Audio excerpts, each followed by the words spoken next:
नमस्कार बंधुरा नतून रेसिपिते आपनादेर सकलके स्वागतम। आज बानाबो आलुर चपेर रेसिपि। हठात् करे सन्ध्याबेला आलुर चप खेते इच्छा करले झटपट बानिये निते पारेन एइभाবে এই आलुर चपेर रेसिपि। तो बंधुरा देखे निই किभाবে बानालाम এই आलुर चप। तो एर जोन्नो प्रथमे एकटा कड़ाई गरम करे निয়েছি, एर मধ্যে দিয়ে দিলাম 2 टेबिल स्पून সরষের তেল। তেলটা গরম হওয়ার পর দিয়ে দিলাম হাফ চামচ জিরে ফোড়ন। ফোড়নটা একটু হালকা নাড়াচাড়া করে ভাজা করার পরে দিয়ে দিলাম 1 চামচ গ্রেট করা আদার বাটাও দিতে পারেন। তারপরে দিয়ে দিলাম একটা মিডিয়াম সাইজের টমেটো কুচি করে দিয়ে দিয়েছি। তারপরে একটু হালকাভাবে নাড়াচাড়া করে নিয়েছি যতক্ষণ না পর্যন্ত টমেটোটা মজে যায়। এরপর এর মধ্যে দিয়ে দিলাম কুচানো লঙ্কা ও ধনেপাতা। ঝালটা অবশ্যই আপনাদের টেস্ট অনুযায়ী দিয়ে দেবেন। দেখুন টমেটোটা মজে এসেছে। এরপর এর মধ্যে আমি অ্যাড করব কিছু গুঁড়ো মশলা। দিয়ে দিলাম 1 চামচ ধনে গুঁড়ো, 1 চামচ জিরে গুঁড়ো, হাফ চামচ লঙ্কার গুঁড়ো, হাফ চামচ গরম মশলা গুঁড়ো, হাফ চামচ হলুদ গুঁড়ো আর স্বাদ অনুযায়ী লবণ। এই মশলাগুলো দিয়ে ভালোভাবে মশলাটা একটু ভালোভাবে কষিয়ে নিতে হবে। দেখুন একদম মজে গেছে টমেটোটা, মশলাটাও কষানো হয়ে গেছে। এরপর এর মধ্যে দিয়ে দিলাম দুটো সিদ্ধ করে রাখা আলু ম্যাশ করে নিয়েছি, সেই আলুটা দিয়ে দিলাম। দিয়ে পুরটা তৈরি করে নিয়েছি।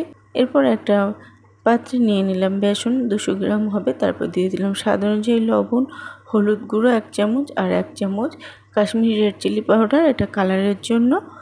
তো সমস্ত উপকরণগুলো ভালোভাবে মিশিয়ে নিয়েছি। নিয়ে বেসনের একটা ব্যাটার তৈরি করে নিয়েছি। দেখুন ব্যাটারটা এরকম হবে, একদম পাতলা হবে না, একটু মোটা টাইপ হবে। আপনারা দেখে বুঝতে পারছেন কেমন হবে ব্যাটারটা। তারপর পুর থেকে অল্প অল্প পুর নিয়ে হাতে গোল গোল করে একটু রাউন্ড শেপ করে নিয়ে চ্যাপটা করে নিতে হবে। আলু চাপের জন্য এরকমভাবে সমস্ত আলু চপগুলো রেডি করে নিয়েছি। এরপর একটা কড়াইতে তেল গরম করে নিয়েছি, নিয়ে দুটো কাঁচা লঙ্কা ভেজে নিলাম, যেটা আলু চপের সাথে খেতে খুবই ভালো লাগে। তারপরে একটা আলুর পুর ব্যাটারের মধ্যে ডুবিয়ে কড়াইয়ের মধ্যে এরকমভাবে ছেড়ে দিতে হবে। দেখুন নিচ থেকে এগুলো হয়ে এসছে। এবার উল্টে পাল্টে চপটা হালকা ব্রাউন করে লাল করে ভেজে নিতে হবে। প্রথমে হাই ফ্লেমে তেলটা গরম করে লো টু মিডিয়াম ফ্লেমে চপগুলো ভাজতে হবে, তাহলে এটি সুন্দর হবে, ক্রাঞ্চি হবে আর ভিতর থেকেও কাঁচা থেকে যাবে না। তো রেডি হয়ে গেল। এরকমভাবে বাদবাকি চপগুলো আমি ভেজে নিয়েছি। তো সন্ধ্যাবেলায় মুড়ির সাথে এটা সার্ভ করে নিলাম।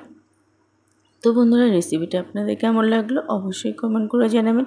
ভালো লাগলে একটা লাইক দেবেন। আর আমার চ্যানেল নতুন বন্ধু হয়ে থাকলে চ্যানেলটি সাবস্ক্রাইব করার জন্য অনুরোধ রইল। আর পেজ থেকে দেখলে পেজটি ফলো করার জন্য অনুরোধ রইল। আবারও হাজির হব অন্য কোনো রেসিপির সাথে।